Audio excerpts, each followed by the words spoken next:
Bonjour à tous, c'est Chef Tosca et aujourd'hui pour Eldora, je vais vous préparer un orzo aux asperges, aux tomates séchées et épinards. On commence par équeuter et éplucher légèrement les asperges. Comme c'est le début de la saison, elles sont encore un peu épaisses, donc j'aime bien enlever une fine couche pour éviter qu'elles soient trop filandreuses. Puis on va venir hacher les noisettes avant de les faire torréfier quelques minutes au four, juste le temps qu'elles deviennent bien dorées et parfumées.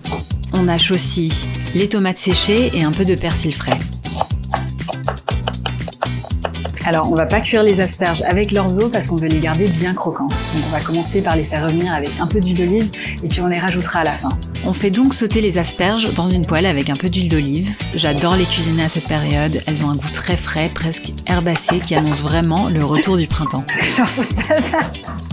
Donc là, on va faire dorer l'orzo avant de rajouter du bouillon. Pour l'orzo, on va le cuire un peu comme un risotto en ajoutant progressivement du bouillon tout en remuant constamment. Ça permet de libérer l'amidon des pâtes et d'obtenir une texture super crémeuse. À la fin de la cuisson, on ajoute les épinards, les haricots blancs, les tomates séchées, le persil, un peu de levure nutritionnelle, puis les asperges et un filet de jus de citron pour apporter de la fraîcheur.